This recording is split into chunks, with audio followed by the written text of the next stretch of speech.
Good নুন my all friend, দুর্বার এই ছোট্ট চ্যানেলে সবাইকে স্বাগত। এখন প্রচণ্ড দাবদাহ চলছে চারিদিকে, তো এখন কে কী রান্না করছো বাড়িতে বা করছেন সেটা শেয়ার করবেন, মানে ভালো লাগবে। আমি আজকে করেছি সেরকমই কিছু খাবার। তো এখানে আছে ভাত, এটা ফুলকপি আলু তরকারি, আর এই গরমে ফুলকপি আলু জানি না কতটা ভালো লাগবে, বাট করেছি চাটনি, আর করেছি মাছ,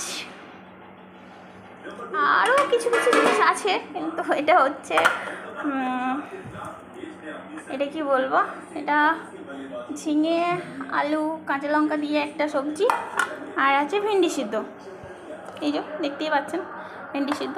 তো আপনারা কে কী করলেন বা কী রান্না হয়েছে আজকে, তো সেটা কমেন্টে লিখতে ভুলবেন না, এবং ভিডিও